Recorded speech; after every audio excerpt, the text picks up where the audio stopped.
एक किसान था जिसके दो बेटे थे। वह बहुत ही आलसी और निकम्मे थे। वह अपने पिता को कामकाज में हाथ बटाने के बजाय आलस किया करते थे, इधर उधर घूमते फिरते थे।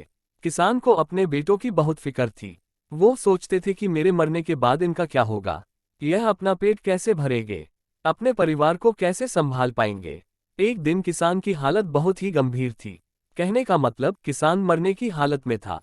तभी किसान ने अपने दोनों बेटों को बुलाकर उनसे कहा कि हमारे खेत में एक खजाना गड़ा हुआ है, लेकिन वह किस जगह है उसकी जानकारी मुझे भी नहीं है, लेकिन खोदने बाद तुम्हें वो खजाना मिल जाएगा।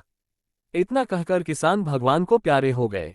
खजाने की खबर सुनकर दोनों बेटों के मन में लालच आ गया और वो दोनों खेत पर चले गए और खेत को खोदने लगे। खजाने के लालच में कुछ ही दिनों में पूरे खेत को खोदने के बाद वह घर जाकर बैठ गए और वह अपने पिता को कोसने लगे। इसी तरह कुछ महीने बीत गए और वर्षा ऋतु का आगमन हुआ। किसान के बेटों के पास पेट भरने के लिए सिर्फ एक ही जरिया था, वो है खेती।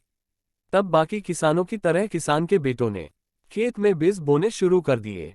वर्षा का पानी पाकर वह बीज अंकुशित हुए और देखते ही देखते खेत लहराने लगे। ऐसा लग रहा था कि हवा के झोंके से लहरा रहा था। ये देखकर किसान के बेटे बहुत खुश हो गए। उनको समझ आ गया कि परिश्रम ही सच्चा धन होता है और वो उसी तरह से अपने पिता के शब्दों का पालन करता रहा। तो दोस्तों, इस कहानी से आप क्या सीखे, कमेंट करके जरूर बताएं। और कहानी अच्छा लगा हो तो मलिया भाई यूट्यूब चैनल को सब्सक्राइब करें।